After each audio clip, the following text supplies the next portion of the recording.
All right, ladies and gentlemen, welcome back. It is time once again for Blitz Boys here on the Jack Wagon Sports Network. Slade and I are here with you. We're going to recap Week 6 of college football and look at the impact it has going forward. We're also going to get you ready for Week 7. We're going to talk a little Tulane Memphis and make an announcement here at the end of the show. So let's go ahead and dive right in to this week's episode of Blitz Boys.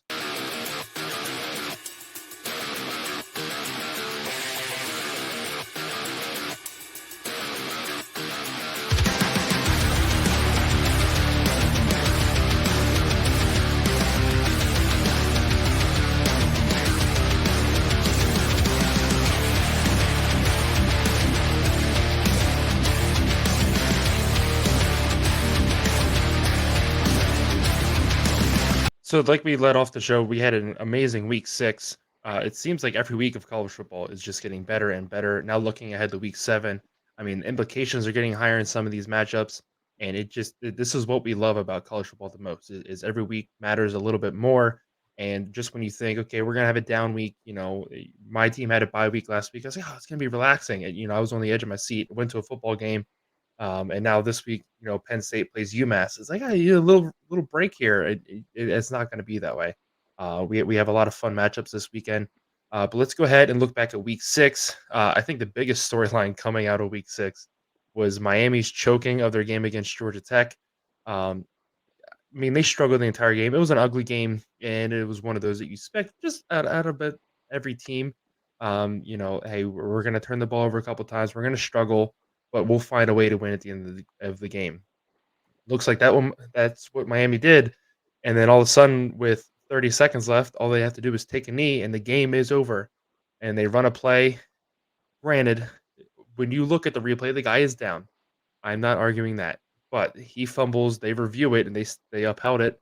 Georgia Tech gets the ball and they throw basically a Hail Mary with 1 second left to take the lead. This is not the first time Mario Cristobal has choked the game like this. But Slade, I want to get your thoughts on that whole game and the situation and just everything that happened in Miami Saturday night. Yeah, so I wake up at midnight and this is the first thing that's all over my phone is Miami chokes. And so I watched the video and I don't understand.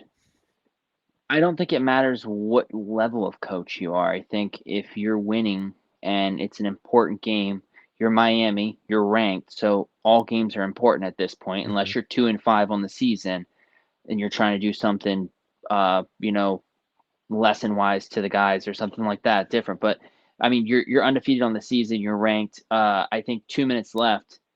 You're thinking all you need is a first down and the game's over. The other team has zero timeouts. Mhm. So I honestly don't understand what went on here. I have to think that either there's some sort of dictatorship going on here where there's nobody's allowed to speak up and say anything, Mhm. or there's just blatant stupidity across the board with everyone that looked at this and was like, yeah, I mean, there's no timeouts. We could knee the ball here, knee it again, the game be over. And instead, we're going to run it up the center for no reason whatsoever. I didn't understand it at all. Yeah. And like Yeah. you got to deal with him as your coach, so Yeah. And like I said, I'll talk about the Miami game first before I go back to the Oregon game. But like I could understand if this was like a Dan Lanning against Colorado situation where he's like, listen, we're trying to make a statement here, and you're up by a few scores, and hey, that shit happens, whatever. It's garbage time. It's not going to matter. But like you said, you're in this situation. You fought this difficult game back and forth, and you're finally getting ready to put it away. You're going to be undefeated. You're going to be top 15. You're going on the road to UNC this next week. Like that's everything to you. You can't afford to lose a game right now because what if you lose to UNC? What if you lose to Florida State? You have to only have one loss to be able to be eligible for the college football playoff. I don't see them making it undefeated through both of those games. And let alone for the ACC race. Right now, we're going to talk about it here in a little bit.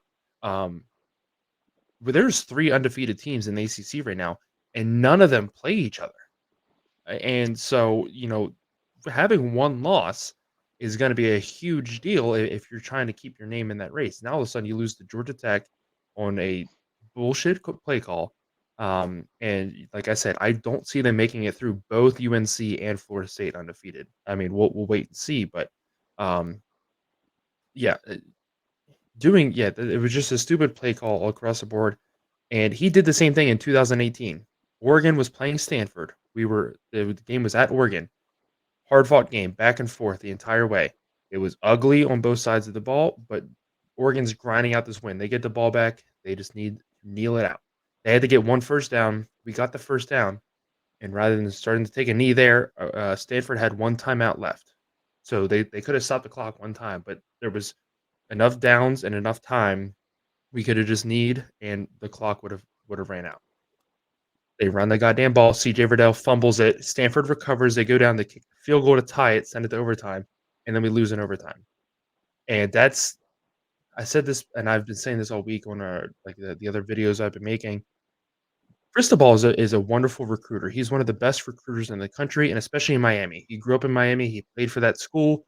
He has a lot of ties to the area. He's gonna bring in amazing, yeah, and they obviously have NIL money there, but he's gonna bring in amazing talent at Miami. Miami's not gonna be short of talent. They never have been. They've been short on coaching. And Mario Cristobal is gonna fall short in that area again, just like we saw him fall short at Oregon. He's gonna be good enough to maybe get you to the ACC championship game every once in a while. The ACC is much more difficult than the Pac-12 was when he was there. The Pac-12, when he was there, was either Washington, Utah, or Stanford. It was those 3, and that was it. As long as you beat one of them in the regular season, you were gonna go to the championship game. Um, the ACC is much more difficult, especially now with this kind of open schedule, or divisionless, schedule they play. Um, he might get you to an ACC championship game every couple years. He's not a national championship caliber coach. I don't think even with the expanded playoff, I don't see Miami making it with him at the helm. We'll wait and see. He might luck his way in there every once in a while. But I was when the rumors first came out about him leaving Oregon, I was like, "Damn, like, this sucks." We finally have, you know, really good recruiting classes coming in. We have had a consistent coach now for a couple years, and now he's leaving us. Like, this sucks. And then, like, a month after he left, before Dan Lanning was even announced, I was like, "You know what? No, I'm kinda glad he's gone." Like, you look at the Anthony Brown saga and that entire bullshit throughout the whole season. You know what? I'm fine. Yeah, you go ahead, you leave. And then Dan Lanning came in. I was like, you know what? Yeah, I don't give a shit. Chip Kelly could have still been here and decided to leave. We brought Dan Lanning in. I would have been excited. Um, so it's not the first time he's done it. I doubt now it'll be the last time he does it either. But he's a solid coach. He's not a great coach, and a great coach is what you need in this day and age to get over that hump. You can bring in all this talent. God forbid.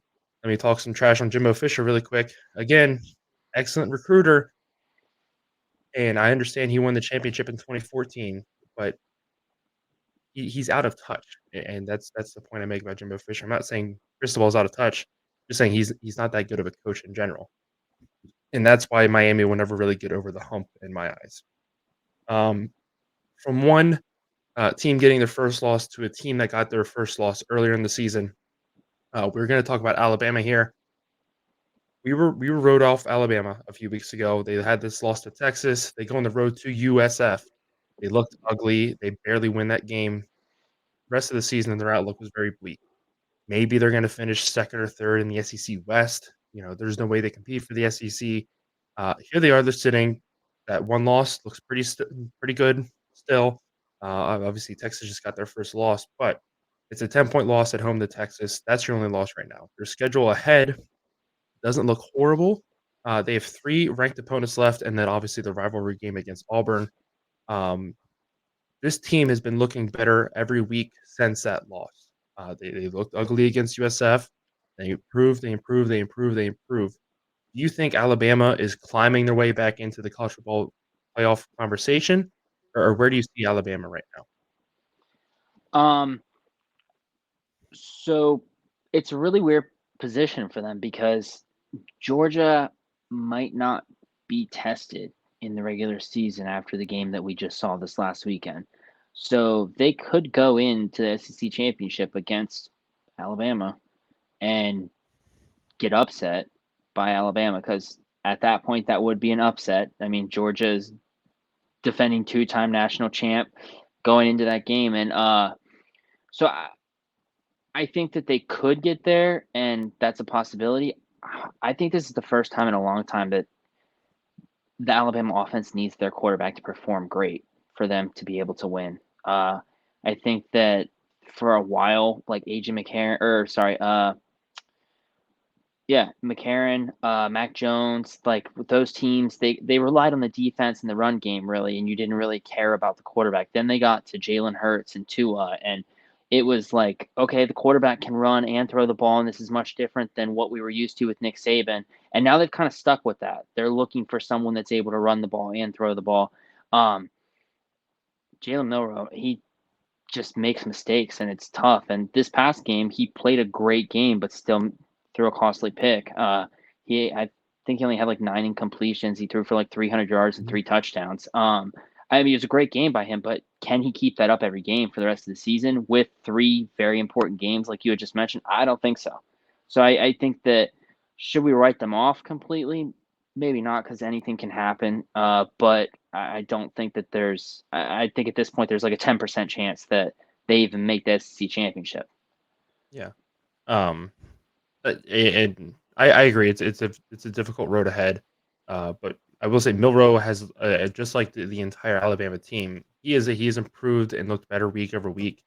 I think Texas A&M presents the best defense they're going to play the rest of the season. I think the biggest step forward for Alabama was when they beat Ole Miss handily at home. Granted, I understand it's a home game, but Ole Miss came into that game high flying offense, and since that game, Ole Miss's offense has looked very good. Um, and Alabama was able to control them. LSU also has a very good offense. They're going to play here in a couple weeks. That game's at home for them, luckily. Most of their difficult games that lie ahead are going to be at home. Their one ranked opponent that's going to be on the road is Kentucky. With all due respect, why Kentucky is still fucking ranked, I couldn't tell you. I think that's bullshit. I would rank Missouri ahead of Kentucky just based off of the results this past weekend alone. Missouri loses by 10 at home to LSU after leading for a majority of that game. Kentucky goes down to Georgia and loses by 40 points, and somehow they're still ranked. And they came in 20th. Like I hate Don't even the get me eight started on the people. Missouri game. I looked, and they were up by like 3 scores at one point. I Yeah. felt like, I don't know if it was ever that far of a spread, but it felt like they were up by 3 scores, and I was already Yeah. counting as a win. And then Yeah. all of a sudden, the third quarter, they're losing by like 7 points. I'm like, what happened? Yeah. Um, and so going ahead, I think Alabama should be okay. I mean, the toughest test is going to be LSU, just because of the way LSU can move the ball. Um, but Alabama's looked better week over week. So, like you said, they absolutely still have a chance to do it. If they end up playing Georgia, I will say this: they've always had Georgia's number in the SEC championship game. Um, and Georgia's offense still concerns me. Um, they answered some questions this past weekend, but I don't think Kentucky's on the same level as Alabama. I think they're going to show that towards the end of the season here. So if that were to happen, I would put Alabama. I still think Georgia is obviously going to make the playoffs. We'll have 2 SEC teams again and deal with all that. Um, but yeah, like you said, it's probably a long shot, but I'll still give it a chance to happen. I also want to say, I think there's a chance that going into the LSU game, there's a lot of false sense of security for Alabama's offense, Mhm. because they play Tennessee the week before at home. I think Milton just sucks, in Yeah. my opinion. And so I think that there's a big chance that Alabama like picks the ball up 3 times, and they're up by like, they win this game handedly against Tennessee, and then everyone's like, "Holy crap, Alabama's back! They're going to face LSU this weekend, and it's going to be a big one, you know." Mhm. And I think it's going to kind of create a false sense of security for Alabama, and that's when they're going to make a mistake then, and it's really going to hurt them in that LSU game if they kind of look past that after having a good week at Tennessee, which is what I'm expecting, or Yeah, against absolutely. Tennessee. Right. Um, let's go from one conference championship discussion to another. Coming into the season and after the first 3 weeks, I would say Florida State was the heavy favorite to win the ACC. Like I just mentioned at the beginning of the show, UNC is also undefeated. They do not play Florida State. Louisville is also undefeated. They do not play Florida State. Um, who do you think is Florida State still the favorite? Are they starting to lose ground in that discussion as being the favorite in the ACC? And if so, who do you have kind of surpassing them to be that favorite in the conference right now? I was looking at this. Who decides the ACC championship winner this year is Duke. Yeah. Duke plays all three of these teams.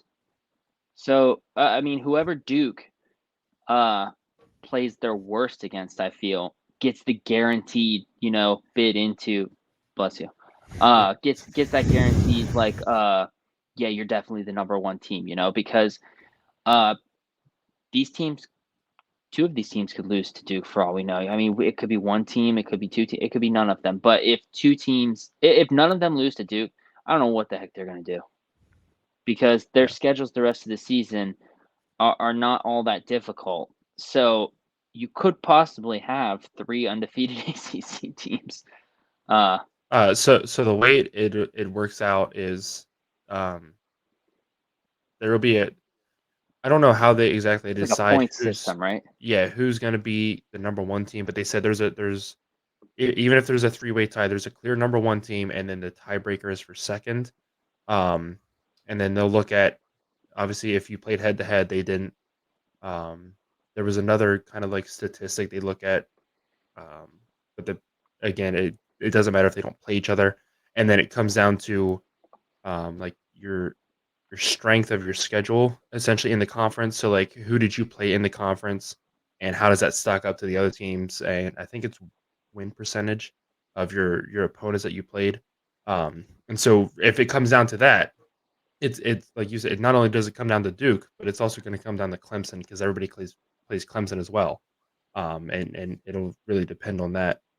Um, but as far as losing ground, I I am very concerned about this team. Everybody looks at this past week and they played Florida State. Oh, they won 39-17. It's not that close. It was really close at halftime, and even when they started the second half, Virginia Tech took the opening kickoff back for a touchdown, and all of a sudden, let me see what the score was here. Um, Coming out at halftime, it was 22-17 once that kickoff got returned. And then the very next play, Florida State, after the kickoff, they take their first play to the house for a touchdown. Obviously, they extend the lead from there. Um, but this was just it looked like a sloppy game from Florida State on both sides. It wasn't a complete game, and that seems like a common theme we've seen here. They got beat by Clemson. I understand that the scoreboard said otherwise, and Clemson kind of threw that game away. Clemson beat them on both sides of the ball for just about 4 quarters. They gave up a couple big plays, and that's what let Florida State stay in the game. And then down through the final couple possessions there in the fourth quarter, it was just horrible play calling. And Florida State gets to walk out of there with a win. If you look at their upcoming schedule, they have Duke at home, and then they're at Miami. Outside of that, they don't play anybody. They play Florida at the end of the season as a rivalry game. Florida sucks. That they if they lose that Florida, game, Florida has quite the upcoming 5 weeks. I yeah, mean, they play like Georgia, LSU, Missouri, Kentucky, and Florida State. yeah. Um, but outside of that, they go on the road at Wake Forest, at Pitt. Now, I don't think Pitt wins another football game the rest of the season, but they They're competing usually with Virginia for worst teams in the year. yeah, they usually pull out a random upset out of their Mhm. ass, and who knows, maybe that's who Pitt trips up this year. Yeah, outside of that, Florida State, I think, has the easiest schedule out of Louisville and UNC. So for that reason, I'll say, hey, they're still the favorite. And I mean, even looking at Florida, Florida's not a conference opponent, so that's not going to affect anything in the Correct. conference. But yeah, like you said, Florida has a rough schedule ahead. They're sitting at 4 wins. They need 2 wins to make a bowl. They play South Carolina, Georgia, Arkansas, LSU, Missouri, and Florida State. So it's going to be a fight for Florida to get those 2 wins and make it back to a bowl game. Um, I let's wanted to answer your go. question really Yeah, go quick. ahead. Sorry. I do think that Florida State is falling out of the favorite for the ACC. I think 2 weeks ago I had asked a question about who would you pick to win, or who would you change your conference winner as at this point in the season. beginning of the season I picked Clemson. I changed it to UNC now, I think. Yeah, you did. I said Drake May just needs to play better, and their team can really do a lot this season. I still think that's the same. I think that their team has a higher ceiling than Florida State right now. I think that Florida State just has too many mistakes on both sides of the ball, like you've mentioned, and so I just think that where they currently sit, I think UNC is my favorite for the ACC right now. Yeah. I think Florida State is still an edge ahead of, like I said, UNC and Louisville just because of their upcoming schedules. But I don't think it's not a clear favorite anymore. Like we had said, like Clemson goes on the road week 1, loses to Duke. Or Florida State, beats LSU pretty handily, and then the next week, obviously, they took care of business, and then they beat Clemson head to head. It's like, okay, yeah, Florida State, they're the clear favorite in the ACC. Everybody's just competing for second place at this point. Um, But yeah, yeah, go ahead. but have we seen Riley Leonard play since his ankle We have not. tweak They against had a bye Notre Dame? week this past Right. week, and then I don't think they haven't announced if he's playing this weekend or not. But So I that's mean, the other like, problem. They right, play at UNC. So if UNC goes in there and Riley Leonard's not 100% or doesn't necessarily get to play the whole game, or whatever the deal is, and UNC wins by, I don't know, 2-3 scores, that changes a lot of things then at that point, I feel yeah. like. I mean, and that there's the other side of that conversation as well is, I mean, obviously Duke needs to make it through NC State this weekend, most likely without Leonard. Mhm. Um, but on the backside, if he comes back from that game healthy, Duke is still in this conversation. We've already seen how good Duke is to start their year. They haven't lost a conference game yet. They lost it to Notre Dame, who is technically an ACC member, but that doesn't count towards your conference record. And so everybody's looking at, and we're doing it right now, is we're looking at these three teams because they're just undefeated across the board. And everybody's just kind of pushed Duke to the side and be like, well, you're not undefeated anymore. We don't really want to talk about you. They're And strength of undefeated in schedule is conference. definitely more because they Right. play all the And teams. exactly. Well, yeah. I mean, and if they have a brutal schedule up ahead, NC Yeah, State this weekend, at Florida State, at Louisville, home against Wake, at UNC, at yeah. Virginia, and home against Pitt. I mean, if Leonard's If healthy, you make that's it a through team that that, can run that. And if Leonard can be healthy, I think they can. They have the shot to do. They have the best shot out of what I would say anybody in the ACC to run through that schedule. Leonard needs to be healthy. I don't know anything about this backup quarterback. I thinking we're probably going to see a fair amount of him this weekend. Even if Leonard can go, I still think we see a fair dosage of the backup. So I mean, we'll see what the offense is well, still like. yeah, I think it's necessary that they need to rest him as much as they can. I mean, if they put him in, try and get 2 scores and then take him out. I mean, I think if you're playing Florida State and Louisville both on the road back-to-back weekends, then you have a slightly easier game in between that and UNC. I mean, that's a tough month. Hmm. And you can't do that with somebody that's coming off of a sprained ankle, especially because I think I saw it was a high sprained ankle, which means that it's going to be very difficult for him to run. Right. And I mean, the one key thing for Duke, regardless, is they have a very good defense, and we've seen they stifled Clemson's offense. They really held Notre Dame in check for just about 4 quarters until Notre Dame's last possession. They ripped off that huge run, and that's what ended up being the difference. Um, so we're probably going to see the backup at a healthy dosage this weekend, and we'll get a good feel of what the Duke offense still is. But Duke's not out of this conversation either. Again, everybody's kind of pushed Duke to the side a little bit. Hey, we're going to focus on the three undefeated teams. Duke is undefeated in conference play. They have one loss, which I still think is a very good loss at home to. We'll talk about Notre Dame on Saturday a little bit more, but whoever, and I've said it just about all season, whoever set up the schedule for Notre Dame is a fucking moron.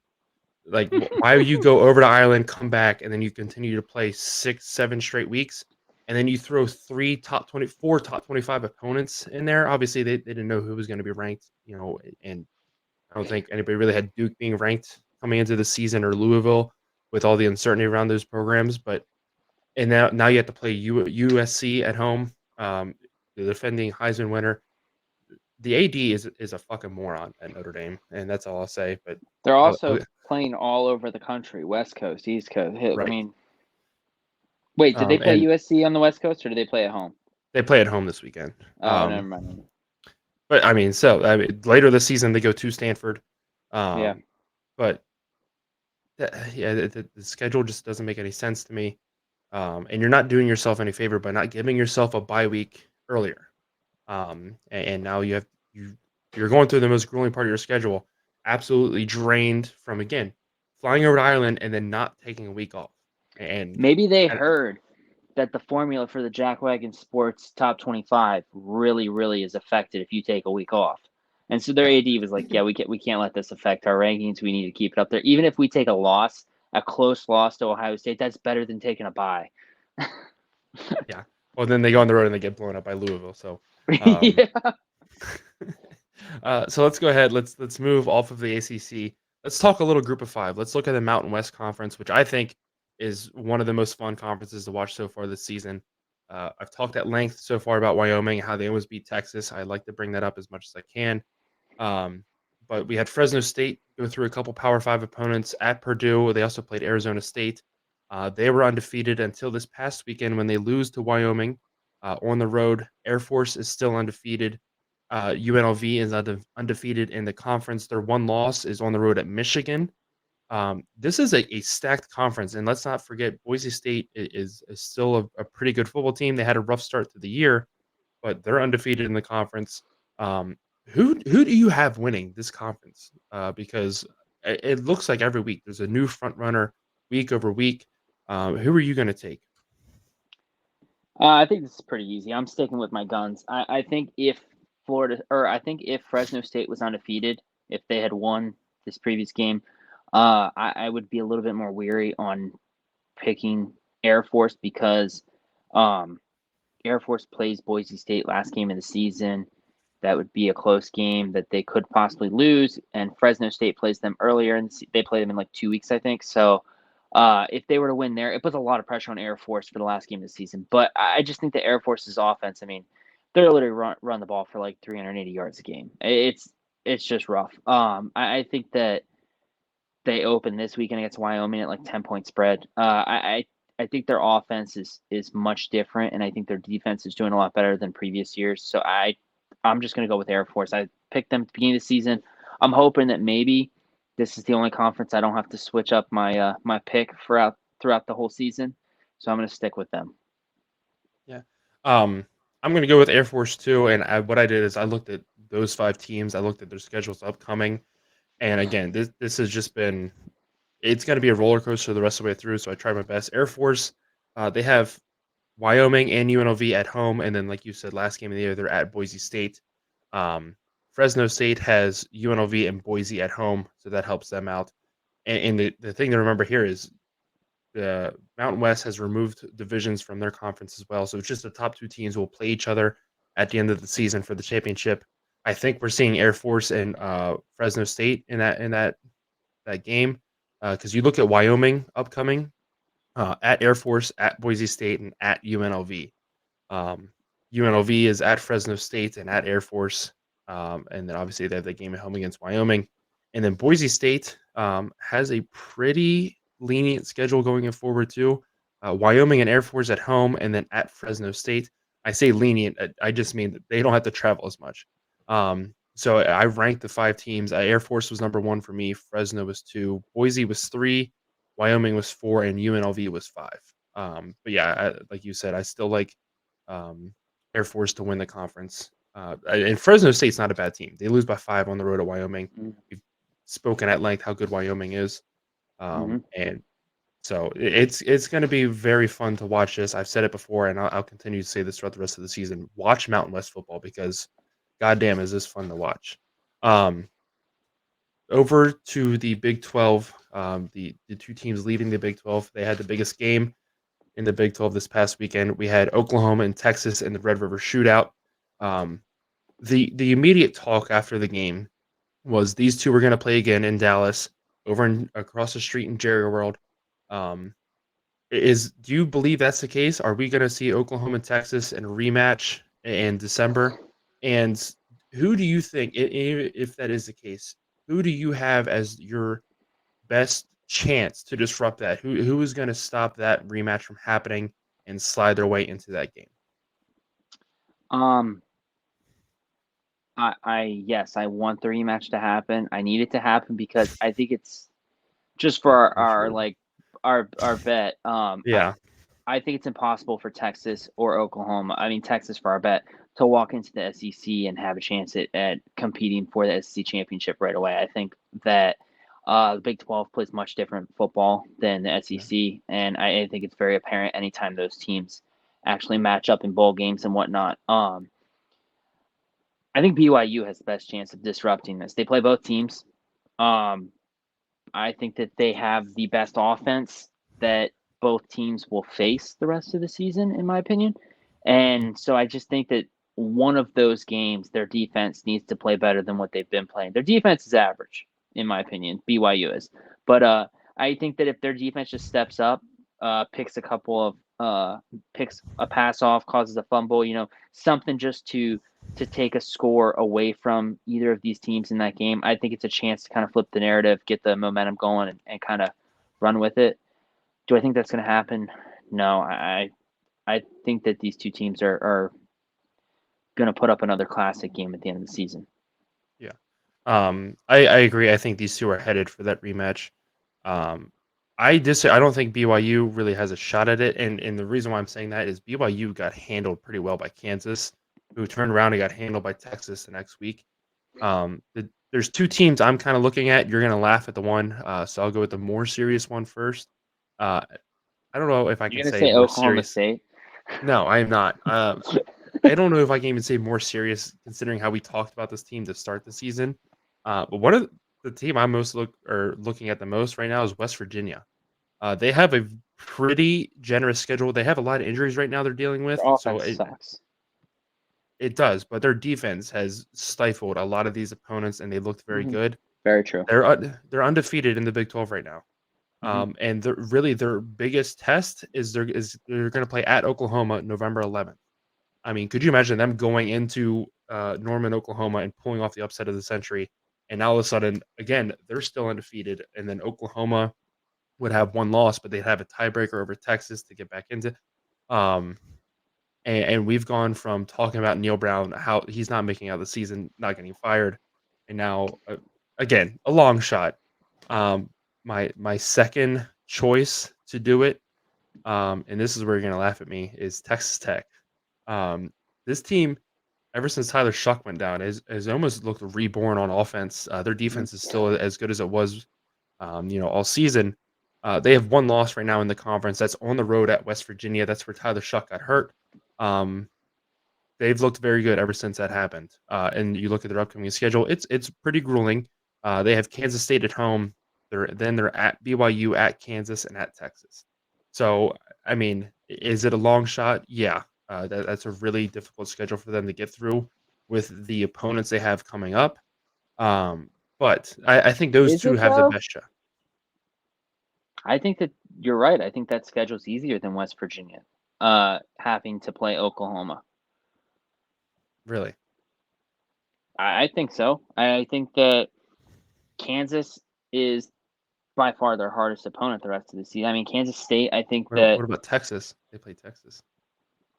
this is the thing. It's going to come back to bite me in the ass. You pick Texas Tech to win the Big 12.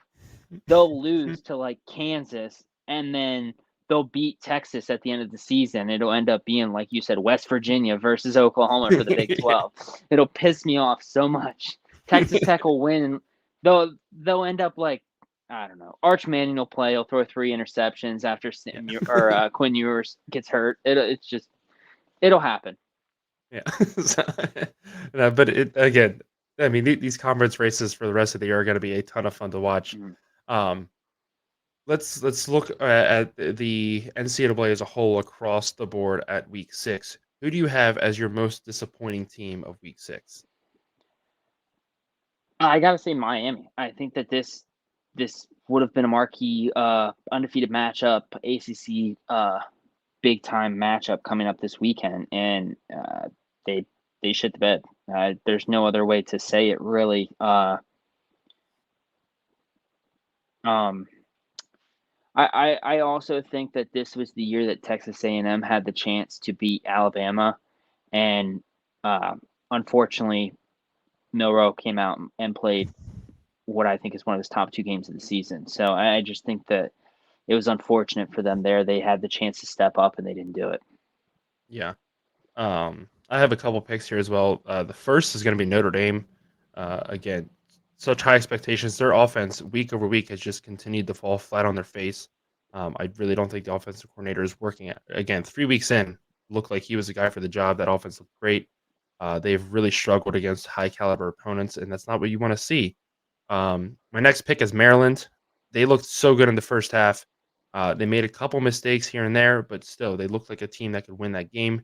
They go out in the second half. They hung with them for most of the third quarter, and then they throw 2 costly interceptions, and then they just let the game get away from them. Ohio State blows them out.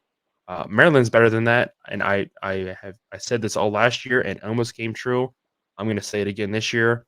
I think Maryland beats Michigan the week before they play Ohio State. Last year, I said they were going to beat Ohio State the week before they played Michigan. They almost beat them. They threw a pick six late, which cost them. And maybe that'll happen again this year. But I think Maryland beats Michigan the week before they play Ohio State. And So take the spread. going 1-2 against the Big Three and the Big Ten East is a huge improvement for Maryland from what we've seen in the past. I don't think they beat Penn State, but maybe they can make that a little bit better of a game than what they have in recent years. I still have Maryland as my number 4 team in the Big Ten East. This is a very good football team. They're going to continue to improve year over year. I don't think they'll ever quite reach that upper echelon of the Big Ten East. And then the third and final team I'll talk about is Washington State. I got really high on this team. Cam Ward, I was fully behind him in this offense. They go on the road at UCLA and they shit the bed. UCLA's defense, no knock on them. Obviously, they held Utah in check for the most part. They lose that game because they throw a pick six on pretty much their first play of the game. But Washington State's defense really didn't play up to their standard either, and that the offense was just falling flat on their face the entire day. And then they end up only 216 yards of total offense, 200 yards passing, 12 yards rushing. Like, I don't understand how you can have that stretch to get started, and you're coming off a bye week. I understand coming off a bye week, you kinda gotta get back in a rhythm and stuff, but 12 yards rushing is rough. And they have a very difficult schedule upcoming as well. If you look at it, they have Arizona at home this weekend, and then they're at Oregon, at Arizona State, Stanford at home, at Cal, Colorado at home, and then at Washington. Still think obviously one loss. Oregon State has one loss.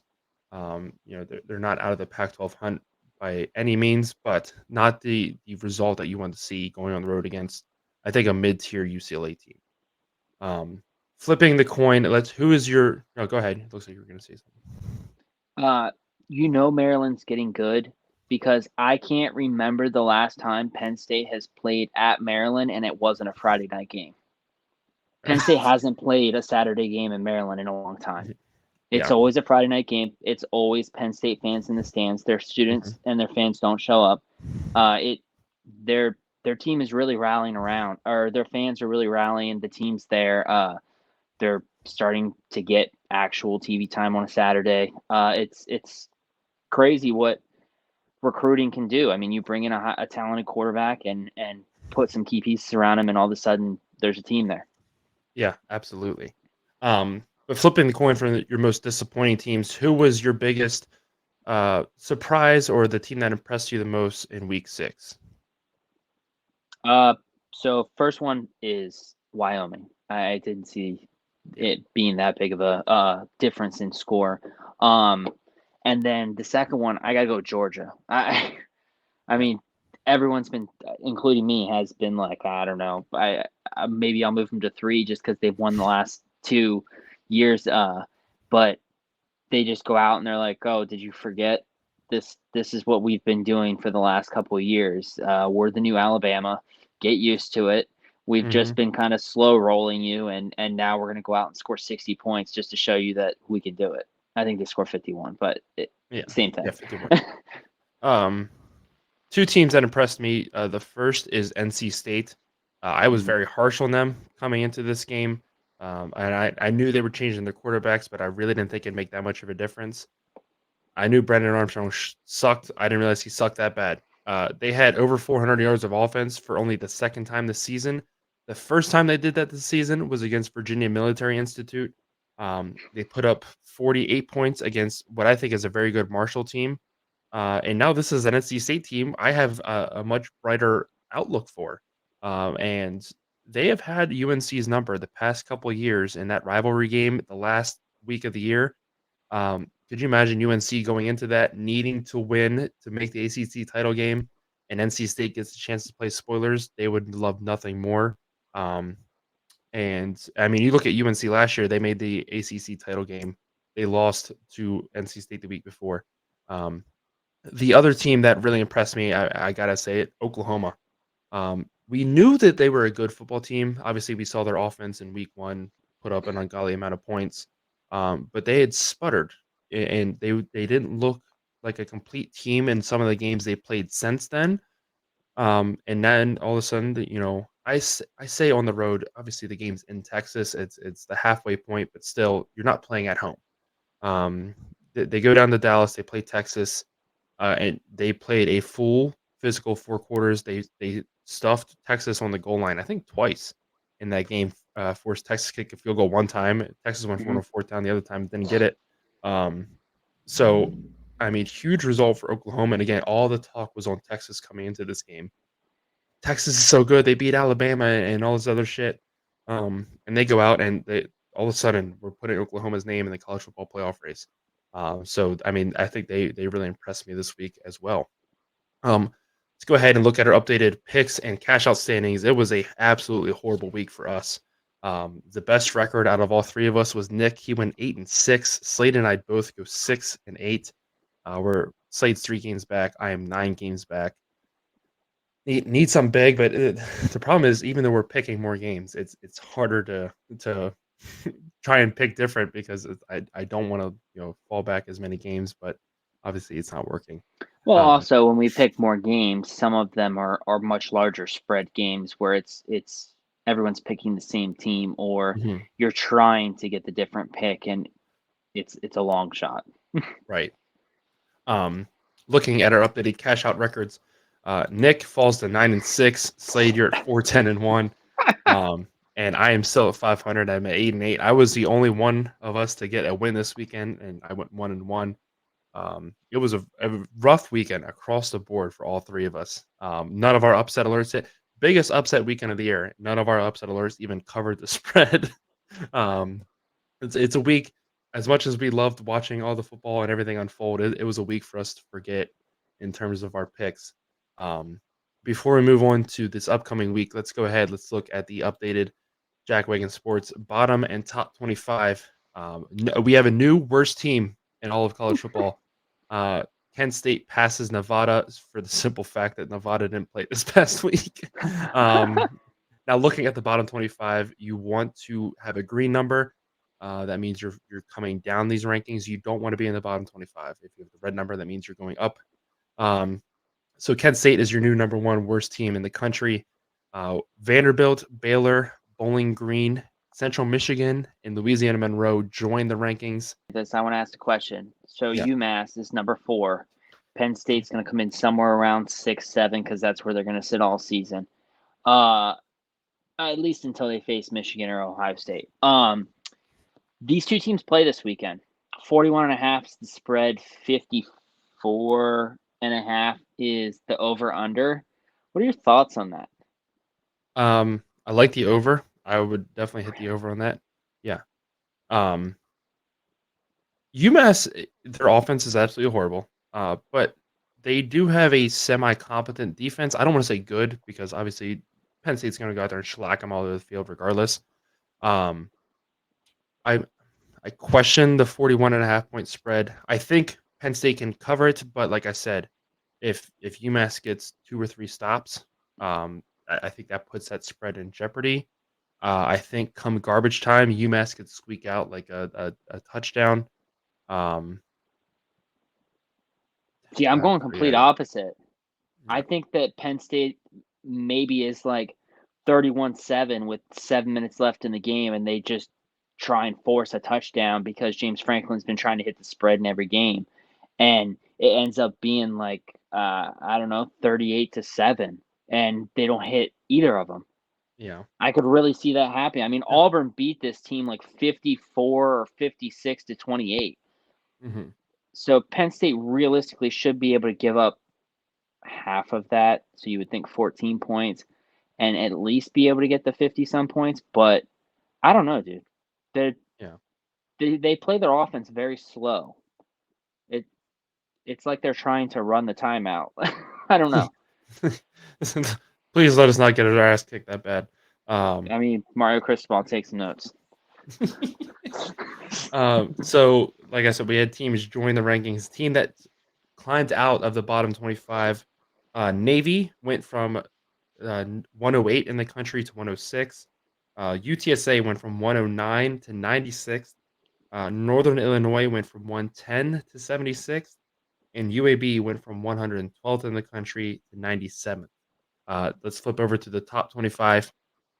Oregon State's at the top. Oklahoma closed the gap. The biggest thing separating those teams right now is just the point differential. Oklahoma leads them or is tied in every other category, but point differential, I think it's about a 20-point advantage for Oregon right now, and that's making all the difference.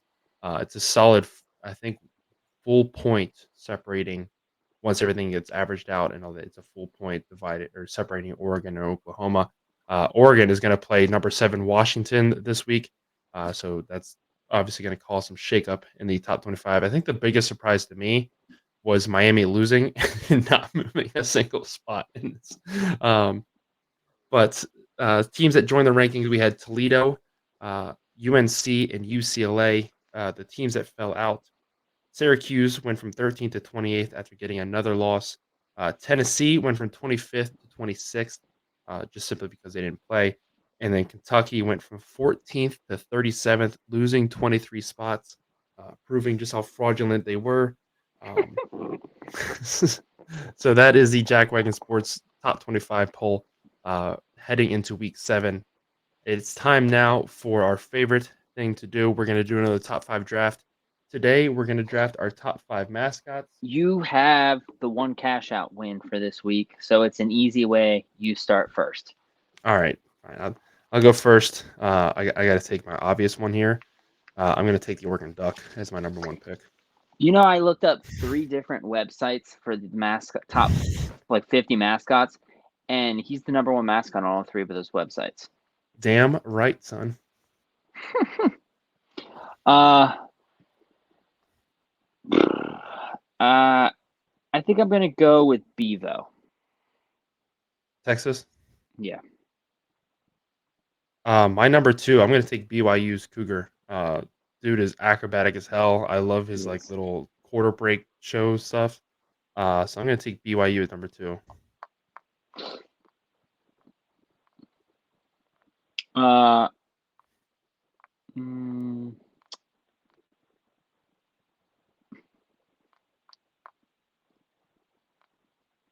I think that I don't know if I want to go with like dumb one or if I want to go with my actual second one.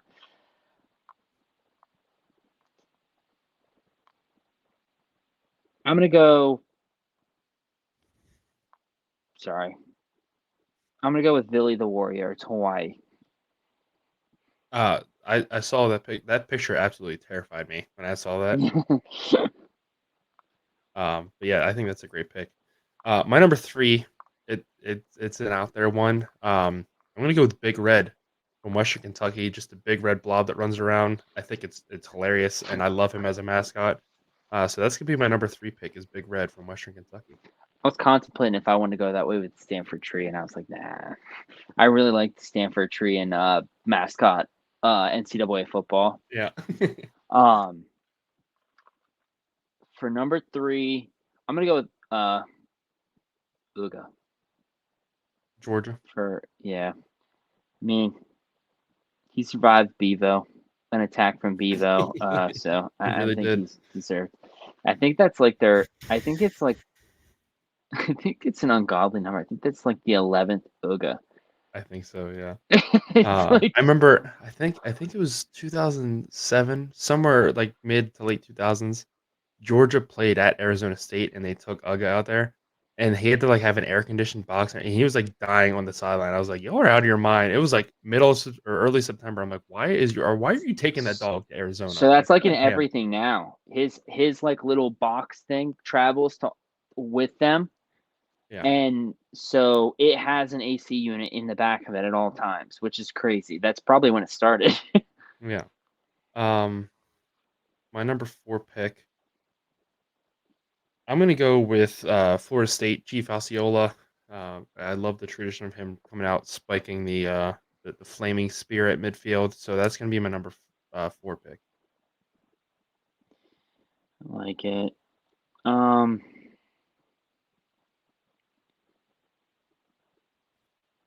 I think he just looks weird and it's funny, but I'm gonna go with Pistol Pete, Oklahoma State. Damn, that was actually my next. I like the rest of his I love the outfit. I don't guns. like the headgear. I Yeah, like the guns. I like the whole outfit. I don't like the head. I I think feel they do bad for like the a person that live has to wear the mask. head. Yeah, I think it would be better if they just did a live like the actual person with a Right. huge hat or something. I don't know. Yeah. Um, number 5. I'm gonna take the Auburn Tiger. I forget his name. I think it starts with an O. Or no, Albie. It's Albie. I don't know I'll why I be thought it yeah. started with I'll be. yeah, I'm gonna take Albie the Tiger again. Very, very energetic, full of life. He's funny to watch. He has his own TikTok. I like watching that. So I'm gonna take Auburn at number 5. I like that one. I'm gonna go with the Nittany Lions. So I just my put list, them I in there. purposely came up with 9. I was like, I'm not even gonna put Penn State on my list because I know that's where Slade's going.